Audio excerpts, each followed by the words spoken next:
The frosting slid down my cheek like melted wax.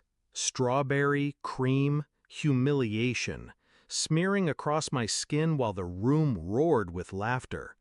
My mother's laugh was sharpest, my father's weakest, and my sister, the golden child, smiled like a queen accepting tribute. All because I said no. No, I will not sign over the apartment I worked 15-hour days to buy.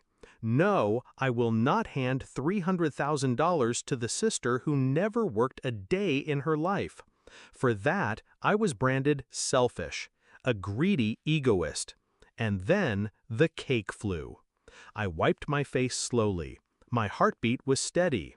My lips curled into something none of them recognized, because I had been waiting for this moment. It hadn't started with the cake.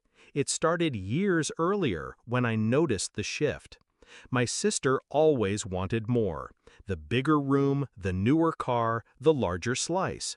But when I began to succeed on my own, when I bought the apartment with no one's help but my own, suddenly her wants turned into entitlements. And my parents fed her hunger.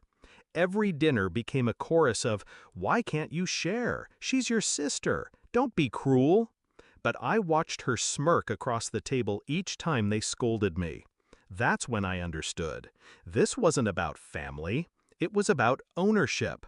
They thought they owned me, my effort, my money, my life. And the cake on my face was their final mistake. I didn't shout that night. I didn't storm out. I smiled. Even as the frosting dripped onto my clothes, I smiled. Because while they laughed, I had already been planning. I had already transferred the deed into a trust, under my name only, untouchable. I had already updated my will, leaving not a single cent to the people in that room. And most importantly, I had already set the trap. The trap was simple.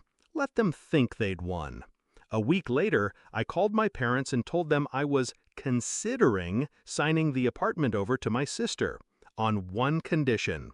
We'd all meet at a lawyer's office to make it official. They agreed instantly. My sister even cried on the phone, crocodile tears of gratitude. The day of the meeting, they arrived smug, dressed in their best clothes, already celebrating victory. But when the lawyer slid the papers across the table, their smiles froze. Because the documents weren't a transfer of ownership. They were eviction notices. I had allowed my parents to live in my apartment for years without charging them a dime. I had tolerated their disrespect under my own roof. But the cake changed everything. The lawyer read aloud the clause. They had 30 days to vacate or face legal action. My father's face drained of color. My mother sputtered, "You can't do this." I leaned forward, calm and cold. I already have. My sister screamed, cursed, threw insults across the desk, but I just watched her unravel. She thought she was walking into an inheritance. She walked into exile. The fallout was fast and brutal. With no apartment, my parents scrambled to find a place. My sister begged her boyfriends for money, but pity has an expiration date. Within weeks, the queen with the smug smile was sleeping on a friend's couch, whining about injustice to anyone who'd listen. But no one listens forever. Meanwhile, I changed the locks, repainted the walls, and stood barefoot in my living room, breathing in silence. The apartment felt heavier now, not with their presence, but with my freedom. They still call me selfish. They tell anyone who listened that I abandoned family. Maybe they're right. But family doesn't laugh when you're humiliated. Family doesn't demand what you bled to earn. Family doesn't throw cake in your face and call it justice.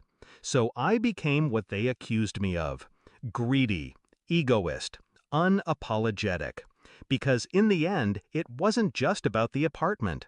It was about showing them I will never be owned.